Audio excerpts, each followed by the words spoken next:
A paz do Senhor, meus irmãos e minhas irmãs, sejam muito bem-vindos ao nosso canal. É Tempo de Ensinar EBD, um canal exclusivo para os amantes da Escola Bíblica Dominical. Você aí já me conhece, eu sou Adriano Ricobelo, sou presbítero da Assembleia de Deus aqui da cidade de Franca, interior de São Paulo. Também sou professor da Escola Bíblica Dominical, ministro aulas também no CAPED, que é o Centro de Aperfeiçoamento Pedagógico da Escola Dominical. E hoje nós iremos estudar uma lição muito importante. Ela se encontra na lição de número 9, que tem como título O Batismo, a primeira ordenança da Igreja.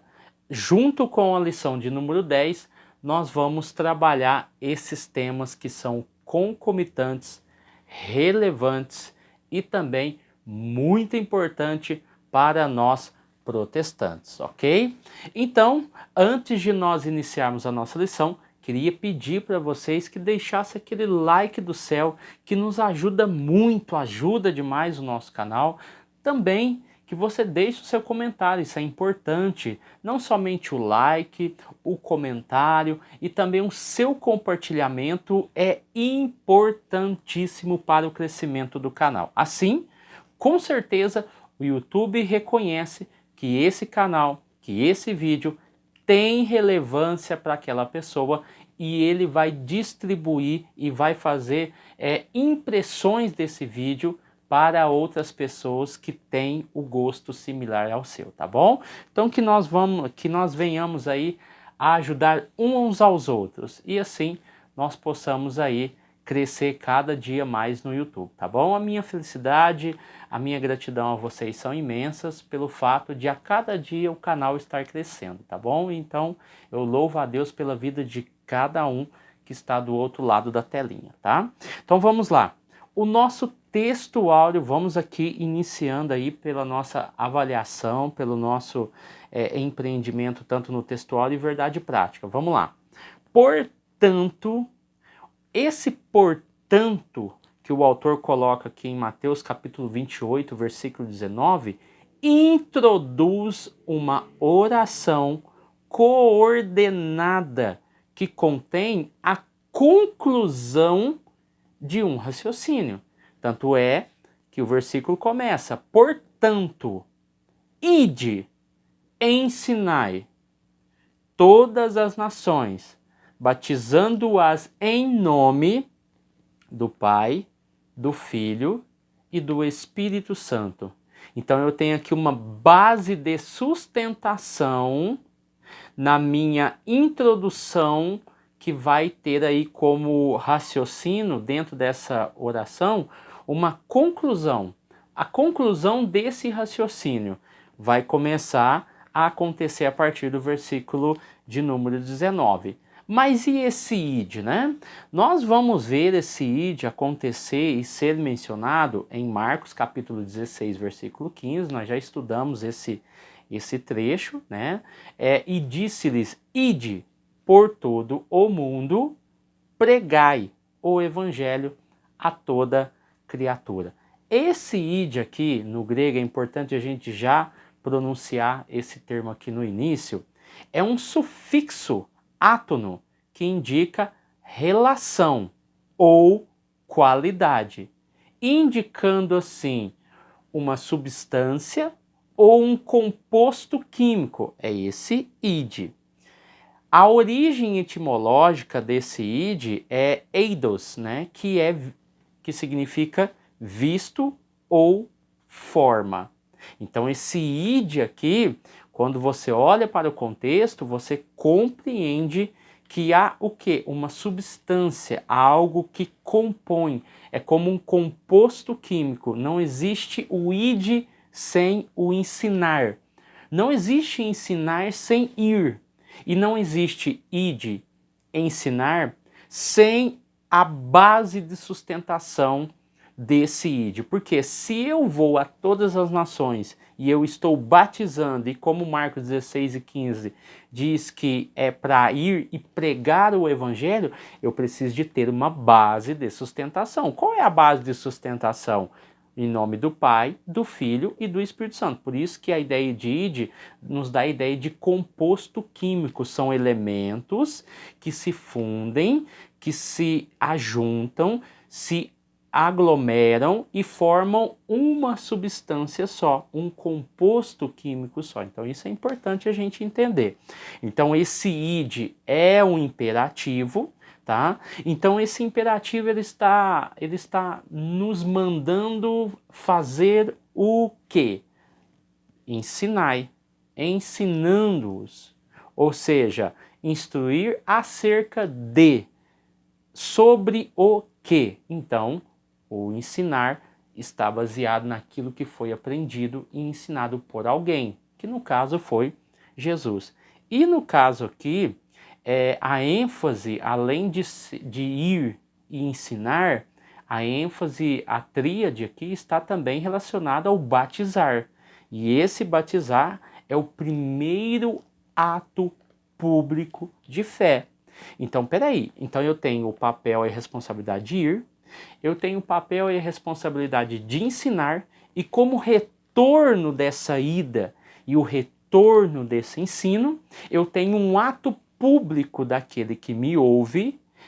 Como é que vai ser esse ato público? Através do batismo. E essa fórmula, entre aspas, mágica, entre aspas, tá bom? É dada através do nome do Pai, do Filho e do Espírito Santo. E assim eu tenho aí uma manifestação pública da fé. A verdade prática, o batismo é uma ordenança, ou seja, é importante. Por que o batismo é importante? Vamos começar a analisar. Ele é importante pois marca, em princípio, o início da carreira cristã. O batismo sela, coloca como um marco o início da carreira cristã. Aí o autor deixa muito bem claro na verdade prática que deve ser uma prática obedecida pela igreja. Daí nós temos alguns indícios daquilo que nós vamos falar ainda mais sobre a questão da ordenança, ou seja, não pode ser negligenciada pela igreja, tá bom? Então vamos lá, a leitura bíblica em classe, em Romanos capítulo 6, do 1 ao 11, deixa muito bem claro essa questão dessa transformação, desse resultado, desse simbolismo todo que representa o batismo como forma de iniciação na carreira cristã. O que diremos, pois? Permaneceremos no pecado? Versículo 2, de modo nenhum. Versículo 3, aqueles que foram batizados em Jesus Cristo foram batizados na sua morte, não é? De sorte que fomos sepultados com ele pelo batismo da morte, para que com Cristo nós ressuscitássemos da morte para a glória do Pai. O versículo 5, porque se fomos plantados juntamente com ele na semelhança da sua morte, também o seremos na sua ressurreição. Olha que paralelo muito importante e interessante concernente ao batismo. Nós fomos sepultados, mas do mesmo jeito que Jesus foi sepultado na sua morte, nós também temos a semelhança de que através da sua ressurreição, nós também estamos experimentando essa nova vida ressurreta, tá? O versículo 7, porque aquele que está morto está justificado do pecado, ou seja, se já morremos com Cristo, também nós cremos que com ele nós viveremos. E assim, esse paralelo, esse simbolismo entre o batismo com a morte e ressurreição de Jesus. Então, Romanos capítulo 6 deixa muito bem claro esse simbolismo e essa figura que o batismo e a morte de Jesus têm relação, ou seja, a relação que tem entre os dois. Infelizmente, também ao longo dos anos, nós vamos ver que muitos têm tido desvios concernente ao propósito e à sua forma.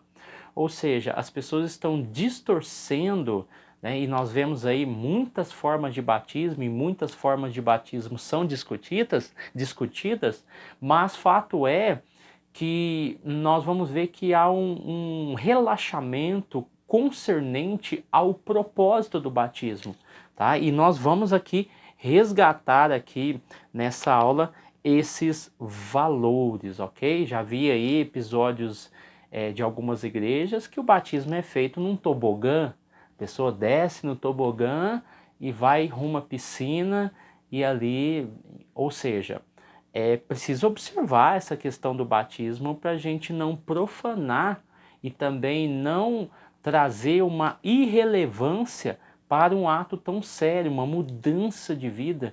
Essa mudança de vida, ela não está atrelada a brincadeiras, a mudança de vida não está atrelada a coisas supérfluas ou coisas momentâneas, tá? Está relacionada a algo mais sério, uma mudança de caráter, de conduta, de vivência, né?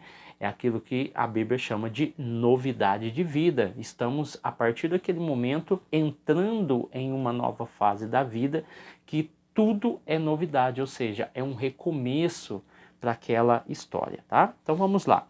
A introdução, veremos que o rito do batismo foi praticado por João Batista, Jesus Cristo e seus discípulos, e posteriormente pelos cristãos da igreja primitiva. Nós não temos menção de que Jesus batizou alguém, tá? Pelo menos biblicamente nós não temos essa menção, mas que João batizava e os discípulos de Jesus batizava, isso é fato, isso nós vemos. Tanto é que Paulo, ele também foi um de que, como ele tinha uma chamada diferenciada, missionária, implantação de igrejas, seleção de obreiros, ele mesmo disse, se eu batizei alguém, eu não me lembro. Ele até cita uma família lá, que agora não entrou na minha mente, não me lembro agora, mas ele disse, se eu batizei alguém, foi a família tal, e mesmo assim eu não fui chamado para isso. Ele tinha um objetivo, um propósito totalmente diferente. Imagina Paulo chegando no lugar, batizando um,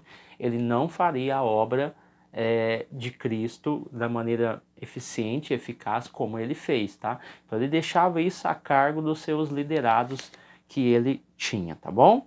Contudo, com toda a doutrina cristã, a prática do batismo também tem sofrido desvios ao longo da história, tanto no seu propósito quanto na sua forma, como foi falado aqui, né? Alguns preferem aí na sua forma, vamos usar a questão da forma bem rápida, muitos preferem batizar no rio, porque entendem que o rio, como ele é fluente, ele leva os pecados. Alguns defendem, não, nós não precisamos batizar no rio, mas pode ser numa piscina, porque a questão é a água. Então, o ato, o símbolo daquele batismo está sendo evidenciado. Então, na sua forma, essas questões, elas não entram nessa questão, tá?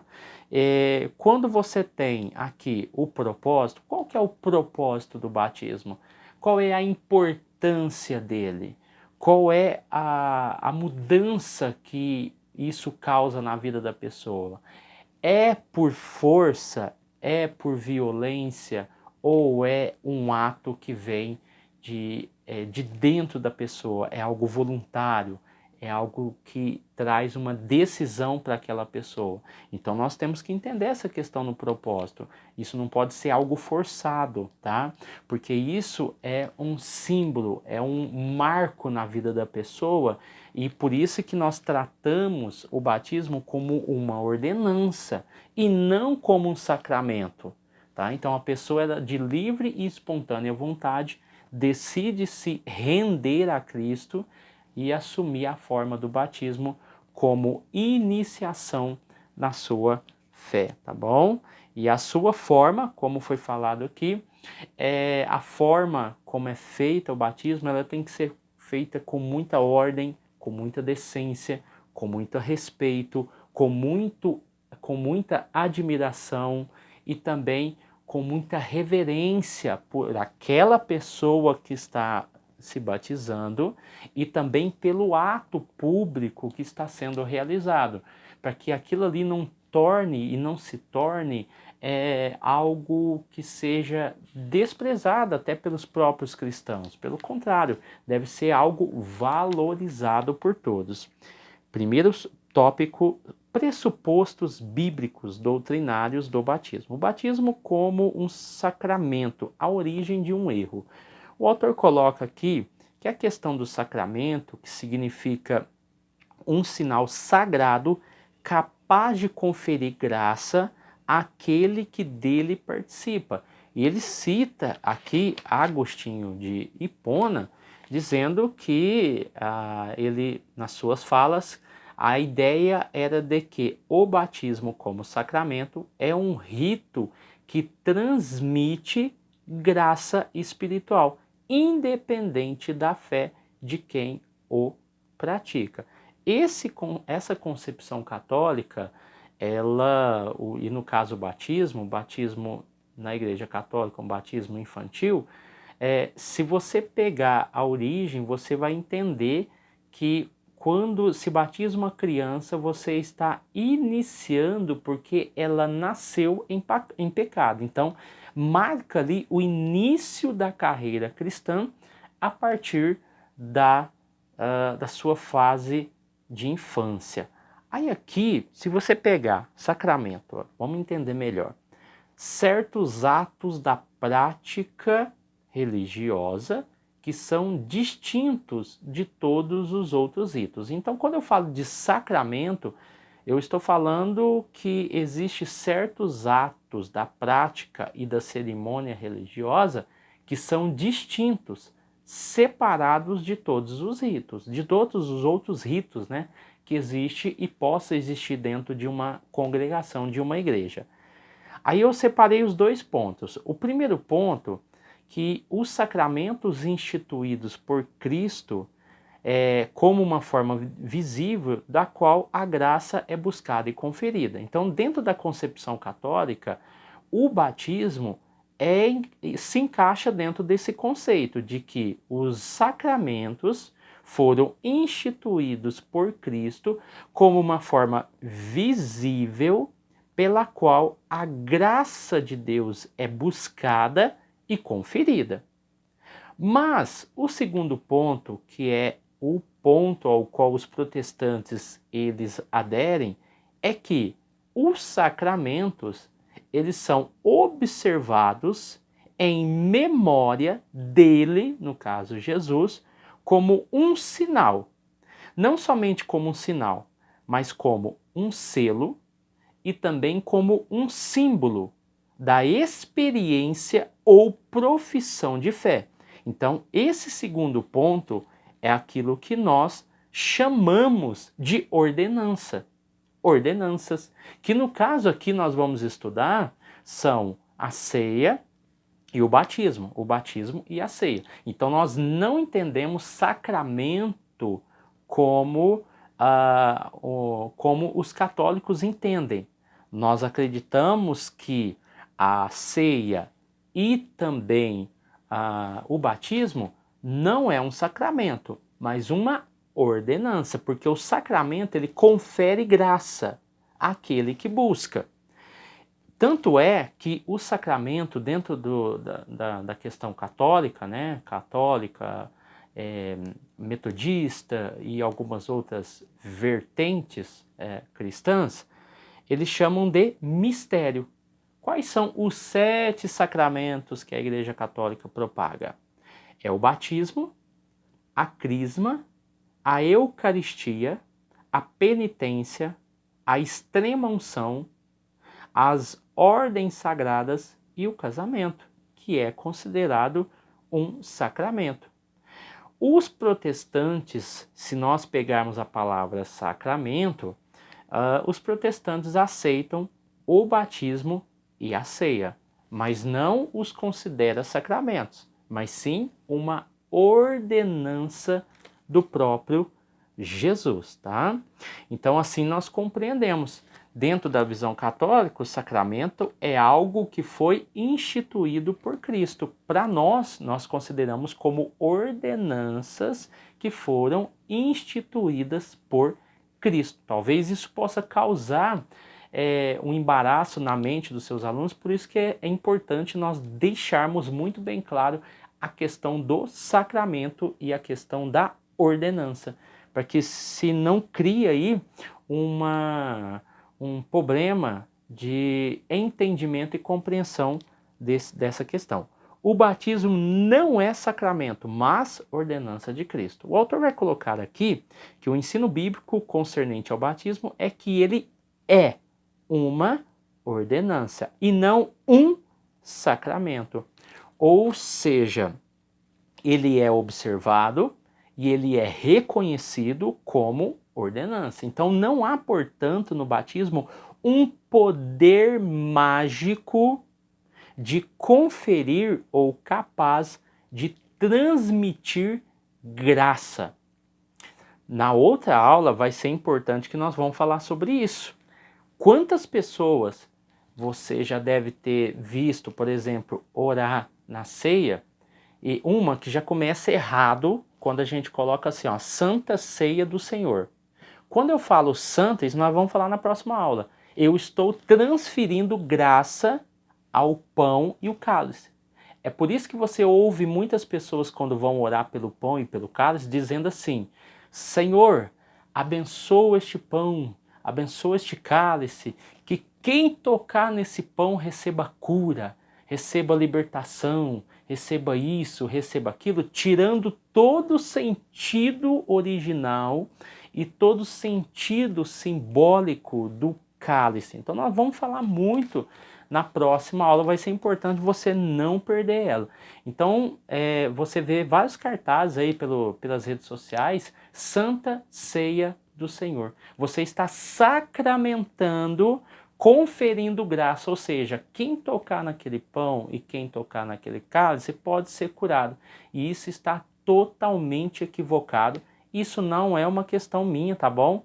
Quem já fez faculdade de teologia, quem já fez o curso do IBAD, né, seja o médio ou avançado, quem tem os livros da CPAD, principalmente o Wycliffe fala muito sobre isso.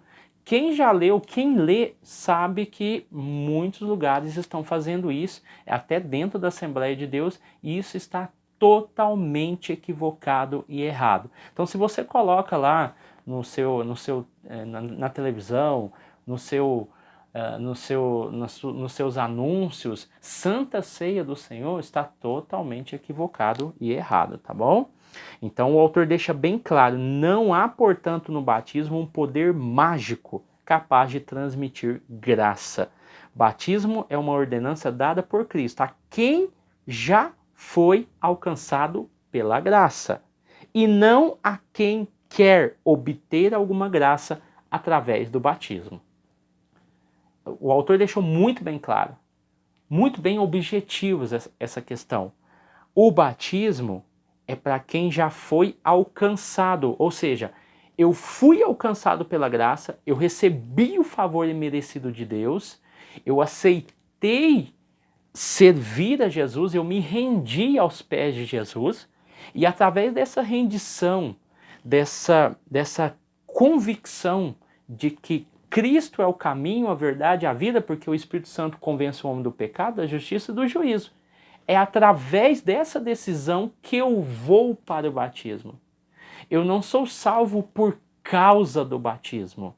O batismo me mostra uma posição pública diante do mundo, diante do pecado e diante de mim mesmo. Ou seja, eu me rendo aos pés de Jesus e morro para o mundo e vou nascer para Deus, tá? Então vamos lá.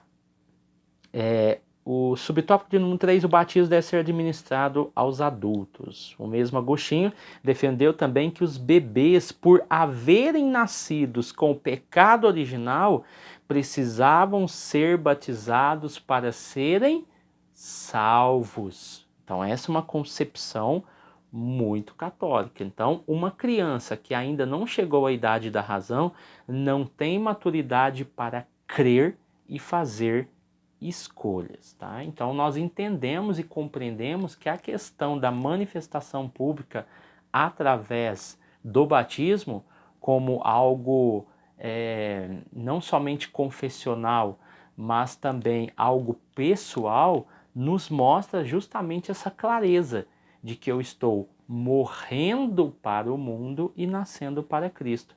Então, o batismo é a aplicação de água mediante imersão, derramamento ou aspersão, como um rito de iniciação, um ato de purificação cerimonial e um sinal de identificação denominacional. Então, essas duas coisas são importantes. É um sinal de identificação denominacional e também uma purificação cerimonial. E aqui nós vamos falar depois sobre essas três formas de batismo, alinhados ao próprio livro da CPAD, o dicionário Wycliffe, que traz muito bem explicado, depois eu vou falar aqui, essa questão dos três tipos de batismo. Por que existe três tipos de batismo, né? Isso vai surgir na sua aula, tá? Você pode ficar preparadinho para isso, que eles vão perguntar, mas por que existe três formas de batismo? Por imersão, por aspersão ou por efusão? Qual que é a diferença? Tem algum sentido isso? Então vai surgir. Então, antes de nós vermos isso daí, existe formas de batismo. Quais são elas? São três. Pedobatismo, que é o batismo de criança realizado por muitas correntes cristãs, tá? Muitas correntes cristãs. Entendido como um ato que precisa ser confirmado posteriormente. Então, o que nós temos? Nós temos os metodistas, os luteranos, os anglicanos, os presbiterianos batizam crianças quando recém-nascidas. E depois esse ato deve ser confirmado. A católica romana, a ortodoxa, a oriental, a igreja da Síria do Oriente. Então não é exclusividade da igreja católica batizar criança. Olha a questão, presbiterianos fazem isso. Então você compreende e entende que isso não está relacionado somente à igreja católica. Os sacramentalistas, falei do pedobatismo, os sacramentalistas são um ato sagrado que confere graça de apagar o pecado original, ou seja, através do batismo, apaga o pecado original, remove a culpa e regenera o pecador, independente da sua condição de crença do batizando, né? Surgindo aí, então, a aspersão. Isso está ligado aos sacramentalistas. O pró-sacramentalista é uma forma de uma bênção especial, apesar da impossibilidade da sua fé, anulando a salvação pela graça por meio da fé. Então, batismo de criança se encaixa no pró-sacramentalista, tá?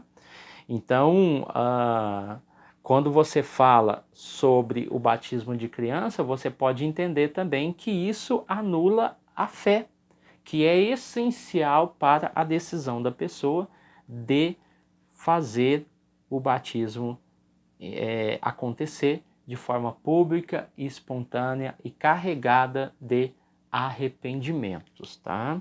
Então vamos lá, o tópico de número 2 vai falar sobre o símbolo e o propósito do batismo. O símbolo do batismo, uma identificação com Cristo. Depois nós vamos falar sobre o propósito e depois também não há espaço para indecisão. O batismo por imersão simboliza a união do crente com Cristo.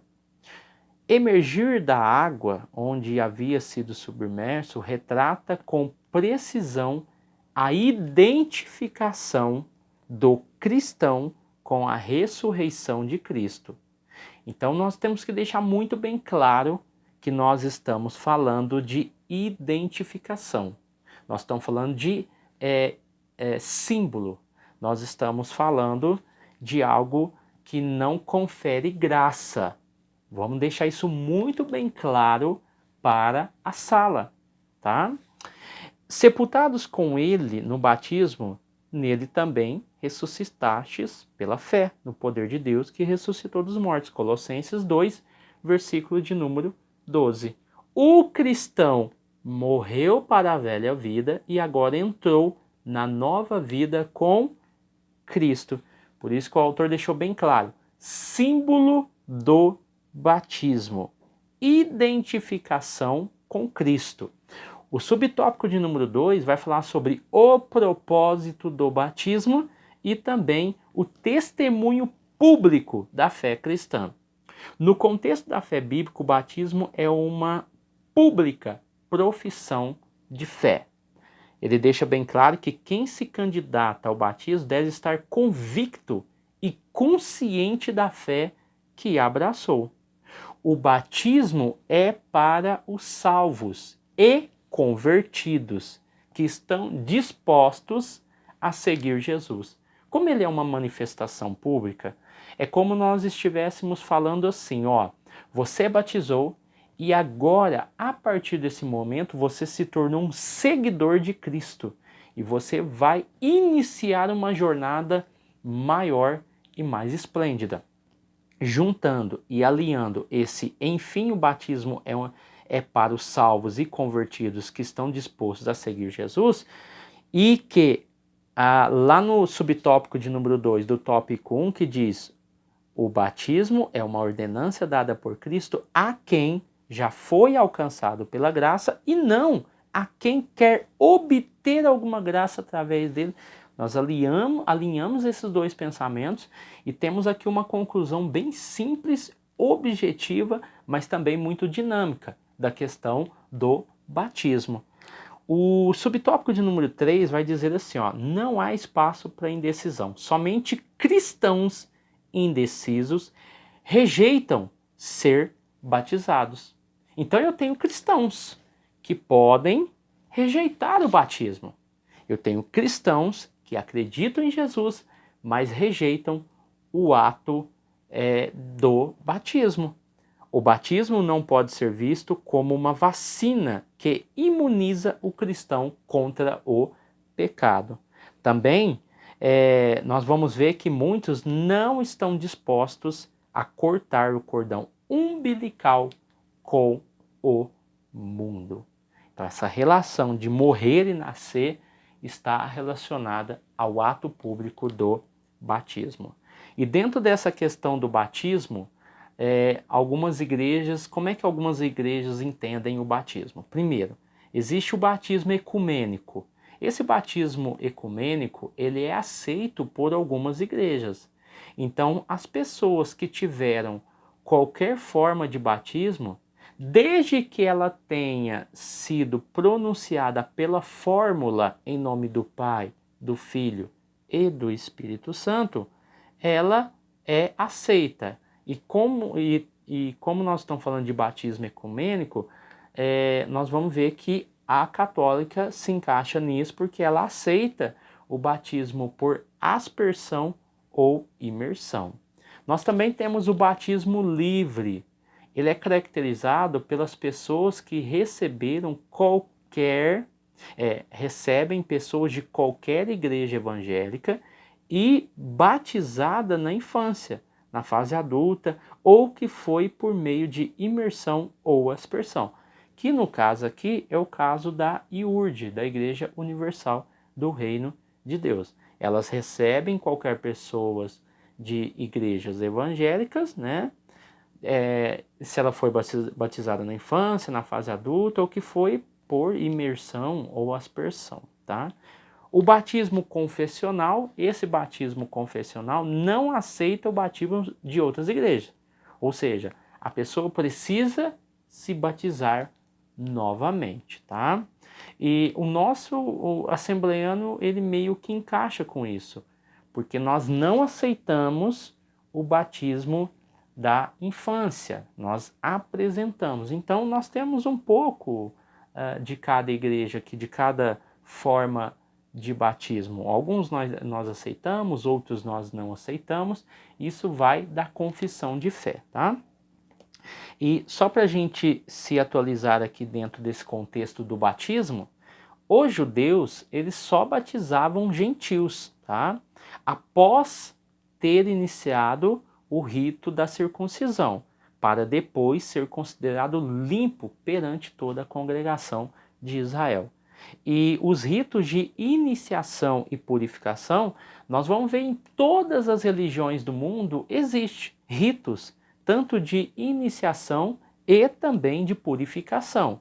Em várias religiões estavam ligadas ao nascimento, estavam ligadas à morte, à guerra, a contatos com mortos e a supostos espíritos, né? Então nós temos aí, dentro da religião em si, vários ritos de iniciação e purificação. Então o cristianismo não fugiu à regra daquilo que já era praticado em outras denominações, com um sentido diferente, com outros objetivos. O batismo, a purificação centralizada na morte e ressurreição de Cristo. Então o cristianismo ele tem um referencial, mas todas as religiões em si não fogem à regra.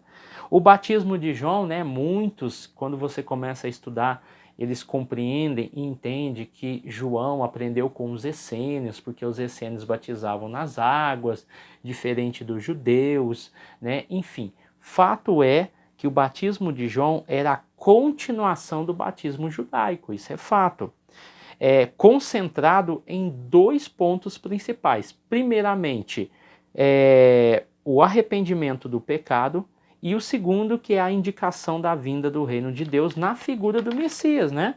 Tanto é que no seu batismo, ele falava, arrependei-vos, porque é chegado a vós o reino dos céus, enfim, anunciando através do batismo a vinda do reino, tá? Então, o ato do batismo nas águas não leva a efeito essa identificação com Cristo, mas a pressupõe e a simboliza. Então, nós temos que enfatizar muito isso. Não quer dizer também que se pressupõe ou simboliza que isso não tenha importância, tá? Porque nós estamos pressupondo e simbolizando, né, trazendo um significado na pessoa e obra de Cristo. Então isso tem um significado muito grande e muito poderoso dentro do cristianismo. O batismo é mais que ser obediente ao mandamento de Cristo. Relaciona-se com o ato de se tornar o seu discípulo, tá? Então vamos aqui, no tópico 3, a fórmula e o método do batismo. Aqui, a fórmula trinitária do batismo, né? Como nós somos considerados imersionistas, tá? Porque os assembleianos, a grande maioria esmagadora, batiza pessoas através do ato da imersão, nós somos considerados imersionistas. Durante a grande comissão, Jesus orienta seus discípulos, portanto, ide, fazer discípulos de todas as nações, batizando-as em nome do Pai, do Filho e do Espírito Santo. Nós analisamos esse versículo. No rito do batismo, portanto, a orientação de Jesus precisa ser seguida pela invocação do nome do Pai, do Filho e do Espírito Santo, que eu disse lá no início que isso é a base da sustentação, porque quando nós começamos lá, portanto, introduz uma oração coordenada que contém a conclusão de um raciocínio. Esse raciocínio de ir, ensinar e batizar tem que ter uma base de sustentação. E a sustentação é o Pai, o Filho e o Espírito Santo. Subtópico de número 2 vai falar sobre a fórmula herética do batismo. Há a ideia e a modalidade do unicismo, tá? Para quem não sabe, o Voz da Verdade, que é, além de ser um grupo que canta músicas evangélicas, também é uma igreja. E, além disso, você vai compreender que eles são um exemplo claro de uma igreja unicista, que acredita que Cristo, o Pai e o Filho, o Pai, o Filho e o Espírito Santo são uma só persona. Ou seja, é um só Deus que se manifesta de 3 formas diferentes. Então os unicistas acreditam nessa posição. Eu lembro muito bem, eu era muito pequeno, mas na década de 90 houve aí uma explosão, né, dessa questão do unicismo, que conseguiram identificar que o Voz da Verdade era unicista, e assim em muitas igrejas na década de 90 proibiram, e até hoje algumas igrejas proíbem de se cantar o hino do Voz da Verdade por causa desse fator, tá? Na verdade, o que é dito é que o batismo era feito na autoridade de Jesus, tanto quando nós olhamos essa questão, o versículo de Atos capítulo 2, versículo 38 e o 19:5, que fala sobre o batismo em nome de Jesus, justamente está falando nessa autoridade que vem do nome de Jesus, tá? Então nós não somos unicistas, nós acreditamos na pessoa do Pai, do Filho e do Espírito Santo, e a fórmula é feita através desses nomes, tá? O subtópico de número 3, o método bíblico do batismo. Aqui nós vamos ver que convém dizer que não há vestígios da prática do batismo por aspersão no Novo Testamento. Esse tipo de batismo se caracteriza pela aspersão de água sobre o candidato. Entretanto, o contexto do Novo Testamento mostra claramente que o batismo nos dias bíblicos era por imersão. A palavra grega baptizo possui o sentido de mergulhar ou submergir, tanto na Bíblia como fora dela. Aqui é importante a gente salientar, cada um defende o seu ponto de vista, né? Eu, como teólogo, eu procuro, principalmente aqui no YouTube, explanar todos os pontos, e aí você, professor, prioriza aquilo que é importante, aquilo que é essencial e aquilo que a sua denominação acredita e coloca em prática. Mas nós temos aí, sim, não vai dar tempo de nós falarmos aqui, mas nós temos vestígios. Se você pega os livros da CPAD, eu sempre uso como referência os livros da CPAD, não é livro do fulano de tal, não, é os da CPAD. E nós temos sim casos em que a imersão é evidenciada, tá? Porque nós vamos ver também que nós temos textos que, por inferência ou por comprovação bíblica, fala sobre a efusão e também aspersão, tá? Biblicamente, seja no Velho, seja no Novo. O fato é que existe referências bíblicas a esses 3 atos. Quando nós falamos de imersão, nós estamos falando da identidade com a morte. Você vai ver que eu tenho 3 tipos e esses 3 tipos, cada um traz um significado e a gente já encerra. Imersão, a identidade com a morte, sepultamento e ressurreição. É isso que a imersão nos traz como significado e como símbolo. Quando eu falo de derramamento ou efusão, eu estou falando do batismo ou enchimento do crente com o Espírito Santo. Então eu estou fazendo um derramamento, uma efusão sobre aquela pessoa ou sobre aquela criança. Quando eu falo sobre aspersão, eu estou falando da purificação dos pecados pelo sangue de Jesus. Então há a aspersão.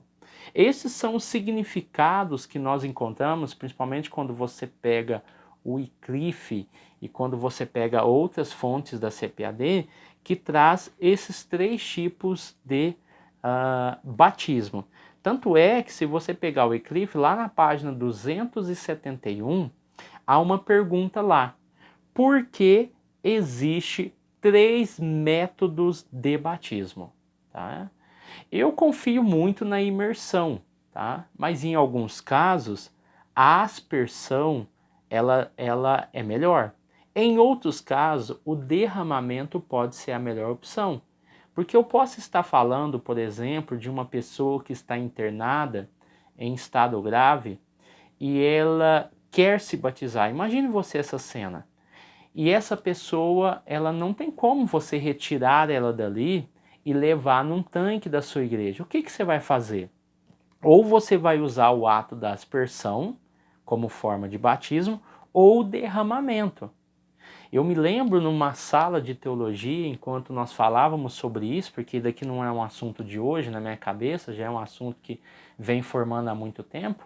Eu lembro que um pastor que era o meu aluno da minha igreja disse o seguinte: irmão Adriano, nessa questão que o irmão está falando é justamente isso.